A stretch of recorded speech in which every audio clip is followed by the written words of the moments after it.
বিসমিল্লাহির রহমানির রহিম। আসসালামু আলাইকুম। প্রথমে আমি হলুদের গুঁড়া দিয়ে দিলাম। আজ আমি মুরগির মাংস তেলে ভাজে রান্না করব আলু দিয়ে। লবণ দিয়ে দিলাম। এখন আমি সুন্দর করে মাখাই নেব। মুরগির মাংস মাখানো হয়ে গেছে। বিসমিল্লাহির রহমানির রহিম। এক এক করে মুরগির মাংসগুলো দিয়ে দিচ্ছি।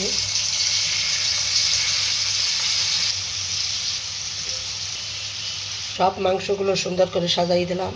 এখন আমি মাংসগুলো উল্টাই দিচ্ছি।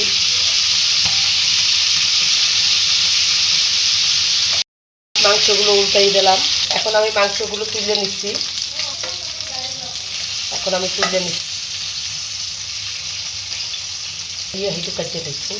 বিসমিল্লাহির রহমানির রহিম। প্রথমে আমি তেল দিয়ে দিচ্ছি। আজ আমি মুরগির মাংস আলু তেলে ভাজছে তারপরে রান্না করব। পেঁয়াজ দিয়ে দিলাম।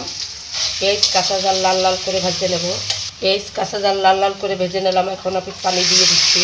মরিচের গুঁড়া, হলুদের গুঁড়া, লবণ, জিরার গুঁড়া, ধনিয়ার গুঁড়া, আদা বাটা, রসুন বাটা, এলাচ, দারচিনি, গোলমরিচ, লবঙ্গ, তেজপাতা, জিরা তার গুঁড়ো দিয়ে দিলাম। আজকে আস্ত মশলা দেবো না, তেজপাতা দিয়ে দিলাম। এখন আমি মরিচ মশলা সুন্দর করে কষাই নেব। মরিচ মশলা সুন্দর করে কষাই নিলাম। তার ভিতরে কলিজা দিয়ে কষাই নিলাম। এখন আমি ভাজা মুরগির মাংস ভাজা আলু দিয়ে দিলাম। এখন আমি সুন্দর করে কষাই নেব।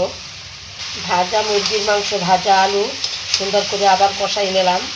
এখন আমি ঝোলের পানি দিয়ে দিচ্ছি। আমি একটু নাড়াচাড়া করে দেবো। ঢাকনা দিয়ে দিচ্ছি। এখন আমি একটু নাড়াচাড়া করে দিলাম। আমার রান্নাটা কীরকম হয়েছে কমেন্ট করে জানাবেন। এখন আমার রান্না হয়ে গেছে। আজ আমি মুরগির মাংস তেলে ভাজা আলু তেলে ভাজা তারপর রান্না করলাম। আমার রান্নাটা কীরকম হয়েছে লাইক করবেন, কমেন্ট করবেন, শেয়ার করবেন।